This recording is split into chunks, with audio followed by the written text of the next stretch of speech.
I have Bishop Reverend Barber, President of Repair of the Breach. My co-counsels, Ben Crump, I'm sorry, you want to call it Benjamin's whole name. John Burris, along with Roger Van Daniel. We also have the director of the NAACP here this morning. Before we get started, we have Bishop Barber to lead us in prayer.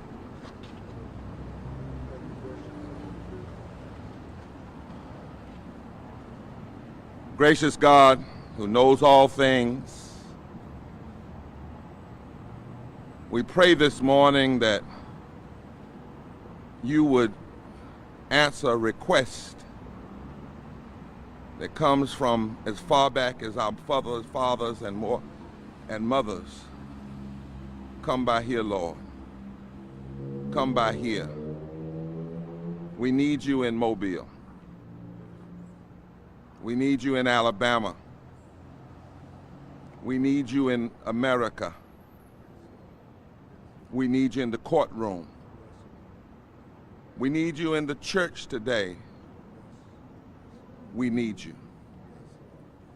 And oh God, we need you to first, while his death is tragic, unnecessary, and violent, to let the love and remembrance of Jawan Dallas be pure and clear from the community, that he will never be forgotten.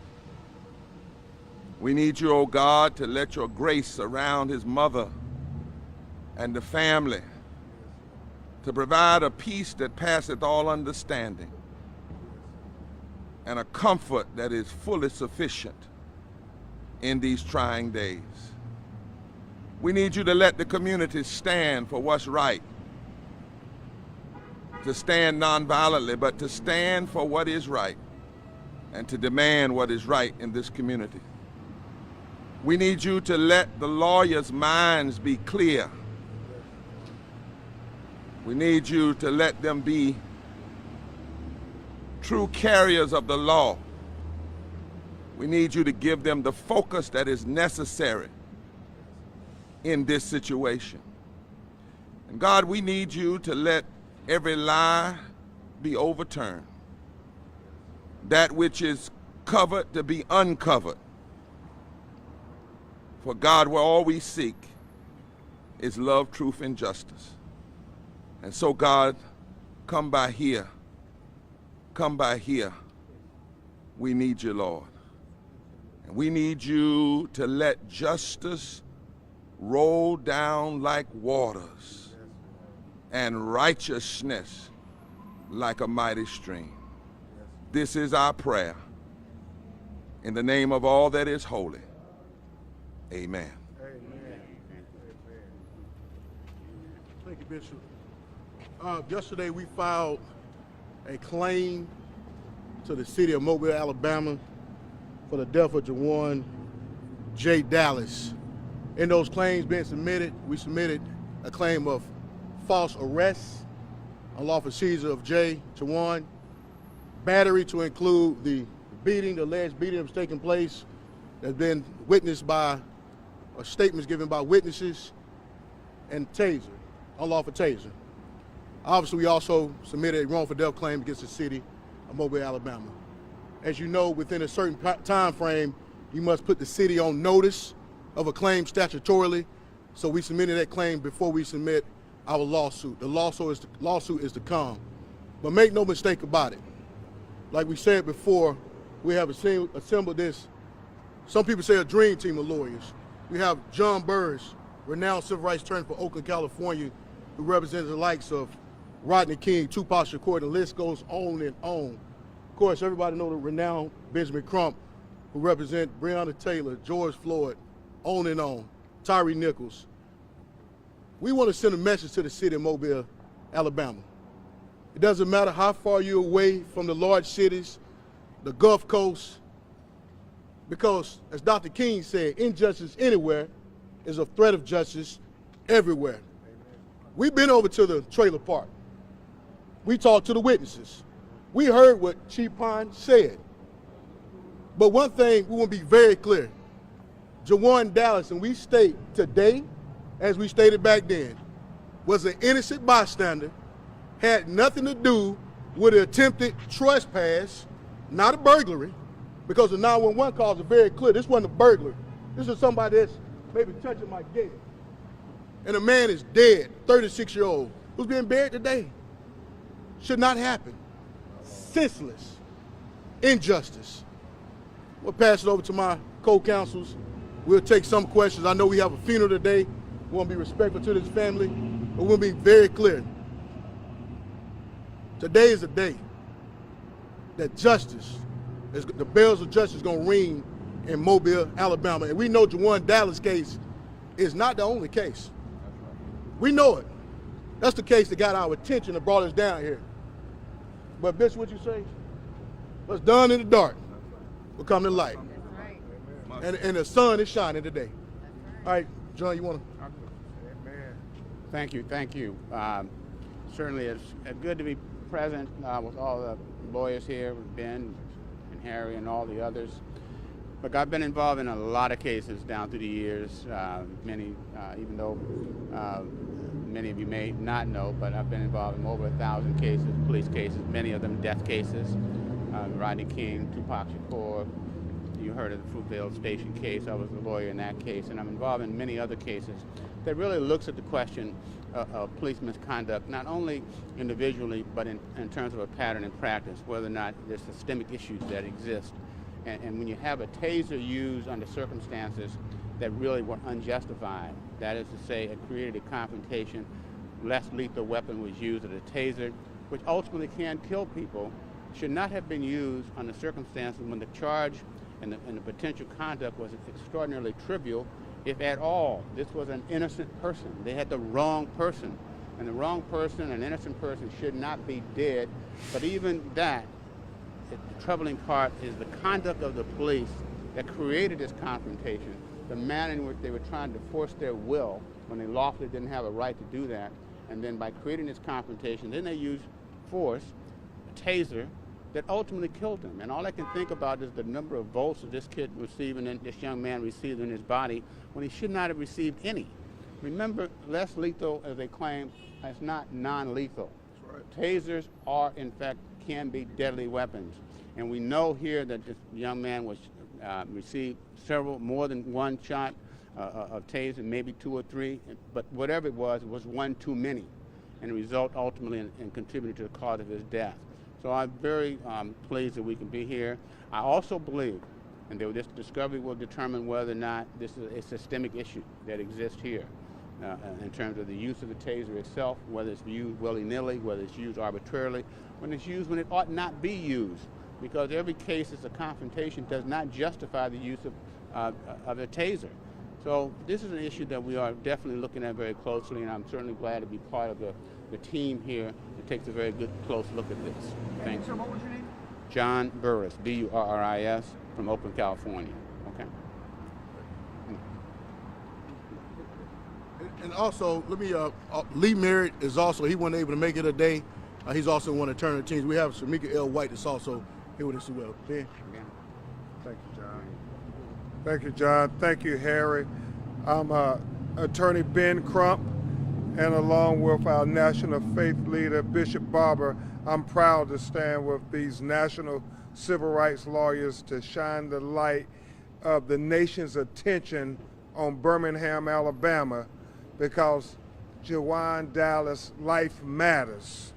The fact that you can be a person who's committed no crime, but yet sentenced to death, we believe because he fit a certain description of what police think are criminals, and that's being a black man in America. And so we have to send a message coming from Mobile, Alabama, that we must have transparency to help us get to truth, to lead us to justice. And that is the only way we can have peace here in Mobile over this tragic killing. I mean, if you have nothing to hide, why not show the video? I mean, why put this broken-hearted mother and this family through just senseless agony. You talk about insult on top of injury. The police have seen the video. They know exactly what happened. Why would they keep that from the public? At least the family should. And the family especially. Attorney Daniels, Attorney White, I think, as we've said, Mark, in many of the press conferences, we said it with Tyree Nichols when they held the video for days after he was brutally killed by police. We said it in Ahmaud Arbery when he was lynched for jogging while black, and they had video and they wouldn't release it. And now we're saying it here in Mobile, Alabama, in the tragic killing of yet again another black man, unarmed black man, Jawan Dallas. And John Barris, that is real simple. You don't need to say no more, just show the video. Don't say no more, just show the video. Don't say no more, just show the video. And that would tell us all we need to know. While a young man who's running away from you, you feel the need to engage in deadly force. I don't know what it is, Bishop Barber, John, about a young black person running away from the police that makes them feel so in danger. I mean, it's mind-boggling how you can think a person is a threat to you when they're running away from you. And you have no evidence whatsoever that he's committed a crime. In fact, the 911 tape, Attorney Daniel says, it is not a burglary. It is a alleged trespassing at best. But then they know it's not him. But yet they still treat him like a criminal. And the witnesses have all spoken and told everything they saw. And if there's some video that contradicts these witnesses, pray tell. Right. We sure wish you would show the family and the public, because Bishop, all of Mobile is watching, but we're going to make sure all of America is watching. Justice for Jay. Justice for Jay. Justice for Jay. Justice for Jay. Justice for Jay. Justice for Jay. Justice for Jay. Justice for Jay. Justice for Jay. Justice for Jay. Just want to make a couple of comments to the media as a religious leader. We call on every clergy person, regardless of their color or their religion, Jewish, Christian, Muslim, white, black, Latino, Asian. Part of our faith is the requirement that we stand for three things: love, truth, and justice. The other thing we want to make clear is that what's the need of having body cameras if you're not going to use them? Amen. It's a contradiction of why the body cameras have been required in the first place. The whole point of having the body cameras is so that you have a record. And so, as the lawyers have said, you don't have to talk anymore, show the videos. The other thing I want to be clear about is that Jawan Dallas was 36 years old. And his mother and his family is having to do the most illogical and hurtful thing ever that a parent has to do, and that is bury your child unnecessarily for being killed while innocent. But even if a person isn't innocent, police are not executioners on the spot. They're supposed to serve and protect, arrest and apprehend, not kill and tase and murder. That's what's supposed to happen. And then finally,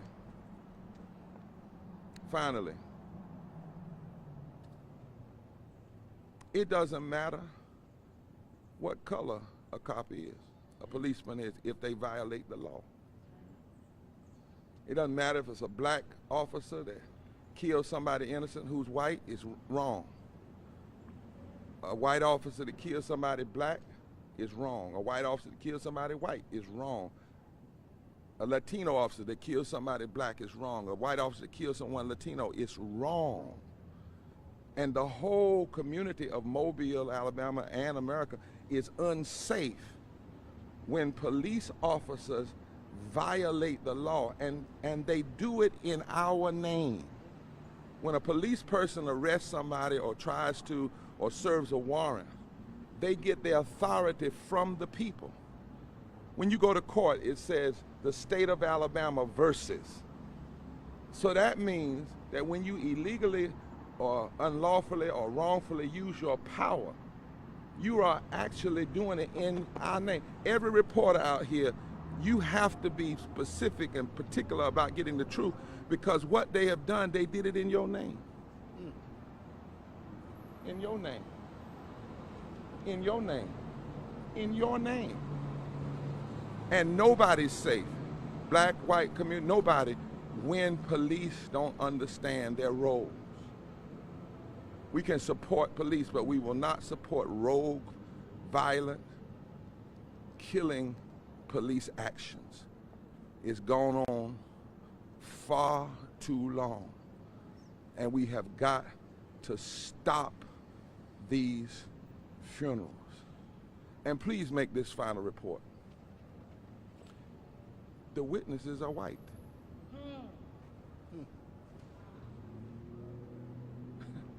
Don't make this just about race and black. The witnesses are white. The most vocal witnesses are white. White women. White man. Saying this is not right. This is not what's, this, no. They don't even know the man. And they are coming forth. Make sure that's a part of the story. Because what we need is the unvarnished and unbridled and uncensored truth. That's the only thing that's going to set this nation free. All right. Coming up, we got the local chapter, NAACP, Brother Clopton. Then we're going to open up some Q&A. We got a funeral to get to. Yeah, good morning. Good morning. I want to thank you all, Bishop Barber, all the lawyers and all for being here, and thank you all for being here. But on behalf of the Mobile County branch of the NAACP, we'd like to extend our most heartfelt condolences to the family. Because of the fact that the family suffers, we suffer. Because our mission is to ensure the political, educational, social, and economic equality of rights of all people, and to eliminate race-based hatred and discrimination. And as Bishop Barber said, wrong is wrong regardless. There's no color to wrong. However, as it applies to diversity, equity, and inclusion, it seems that from time to time your pigmentation or the color of your skin predicates or dictates the action or the discipline that will be instilled and put upon you, up to and including taking your life. That's right. It's a sad situation when that has to happen. It's a sad situation when an individual like me has to worry each and every time that my children leave home. Teach God.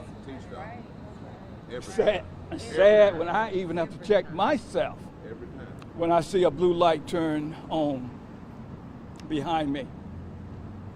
Why should anyone have to live in that manner, that state, or that mindset? And for anyone to be shot in the back, tased in the back, tackled from behind if they're running away, that's unjust. And as Attorney Daniels said, actually Attorney Crump said, and injustice anywhere is a threat to justice everywhere. So please, to the family, we're with you. To our community, we stand by you. Again, we will ensure the political, social, education, and economic equality of all rights, which has been taken away from Mr. Dallas, will be maintained for everyone else. Thank you. Appreciate it. All right. Thank you guys for coming out. We're going to take some questions. I know it's hot. We appreciate the media. So just go ahead and answer some questions we have. So just walk us through the process now. How long did they have to respond to this notification, and when do you expect to walk? Well, they've already responded. They responded that they received it this morning to the extent of responding to If they're going to have a discussion about the claim, I don't know. But we do have to make the notice for the state claims. Be very clear. This is for the state claims. This is not the federal claims. No notice is required for federal claims. We will be bringing federal claims at some point. Do you know the autopsy results at this point? And do they, if so, do they show how many times he was tased and where? So we have not seen the autopsy report, but we have pictures of Mr. Dallas' body, and we do see prongs, taser prongs inside his back. Because the police said he was tased twice, both times in the back. We have prongs in the back. Also, he was drive stunned as well, and that's when they use a taser up close. And was that on his chest or his back? We don't know at this time. So during the last press conference, you said you guys haven't had any real communication with the police department. Has that changed? What kind of conversations do you guys have? He talked more to y'all than he talked to us. I mean, we have reached out to the city attorney, officials, the mayor. We got a response, acknowledgement that the Department of Justice, through the local LPI, is doing an investigation. We asked we asked that question. As far as a dialogue with the chief, no. I would imagine this time he's probably directed us through the city attorneys. So you haven't received a response to your request, because the last time we spoke, you put in the formal request to see the body cam. That's right. You haven't been given any indication that at some point you will be shown this video? So let me be very clear. When you say we, the lawyers, the family have made a request through the lawyers. This city have not responded to this family. That's right. They're not responding to the family at all. Me as a lawyer, I work for him. All right? They've not responded to his family at all. I learned that they denied the request through you all. So they, like I said, they're talking more to the media than talking to this family, speaking to his family. So the distinction between burglary and trespassing, the 911 caller reported someone was trying to break into his That's home. right. Is that not a burglary? Someone trying to break Did into you? That's the call. That was original statement, but they said no. They were just on my fence in my yard. Burglary going inside a dwelling. Yard is not your dwelling. That's your property. Trespassing at best, and that's alleged trespassing. So within the call, they stated that they was on my fence. My dog started barking. And let me say this as well too. I don't know if y'all have this information. It was 3 individuals that the police, when they arrived on scene, were running away. 1 black male and 2 white females. So they saw the people who was running away from the area. Jawan Dallas and another individual was not that person. So instead of taking chase after the people who are fleeing from the area, they decided to cause Jawan Dallas inside his car. The callers talked about a possible homeless person. Now, I'm not saying people that's homeless or energy don't have cars, but he didn't present as a homeless person and not fit the description whatsoever. So that's something that you want to take into consideration. They saw people running, then chased them, stopped a person in the car, and the rest is history. And when the police stopped Mr. Dallas, they said he didn't identify himself. Under Alabama law, does he have to offer his identification? Well, if I go up to this young man with these glasses on, asking him who he is on law enforcement, he can walk away because there's no suspicion he's committed a crime. Last time I checked, the state of Alabama inside the United States. That's right. And the Constitution applies in the state of Alabama and the city of Mobile. So he was under no obligation to speak to law enforcement, let alone give his identification. But even if there was suspicion they committed a crime, he still don't have to come out of his pocket and give his ID to him. Because some people in the state of Alabama don't have ID. You cannot punish those people for not having ID, a criminal. So no, he didn't have to give his identification nor his name. Police had said that during a news conference, Chief Ryan said that the 911 caller described the suspect as black wearing red, and that Mr. Dallas was in the proximity of where the suspect was said to be seen and wearing red. First of all, Mr. Dallas was not in the proximity of the area. I mean, I can hear, and I've watched that press conference. He was not. If you've been to the area 150 yards, 100 yards away, he was not in proximity. And let me be very clear. Individuals were running away from that area. Now, I worked in law enforcement briefly. If I get a call and I see folk running away, hell, I'm not going to stop this car. I'm going to go after them. That's what happened. The chief said sorry. that- I turn Daniel, and this is for the media. Every question is great, but none of it means you kill somebody and you tase them to death. Not much of what is being raised is not true, as the lawyers are conscious of, but even if it was, It's not a death warrant. The chief said that this was an officer safety issue because Dallas was in his vehicle, shifting suspiciously is how he put it, and that is what prompted the officer to come over. So let me go back to the hypothetical I gave you with the man with the glasses. If you're not suspicious of crime, suspect of any crime or doing anything, you can be wherever you want to be. He's in his property. So if you want to walk around, shift, move, that's not criminal. And it's definitely should not be deadly. Any other question? We got to go. We get one more. Go ahead. Have you seen any toxicology report? No, we have not seen the toxicology. I get one more shot. Hello, not you the media? I'm not. I will talk after. Do you know when you expect the federal suit to be filed, roughly? Soon, very soon. I promise you. Listen, guys, thank you. We got to get over to this family. I appreciate you for y'all coming out. Thank you. Appreciate it.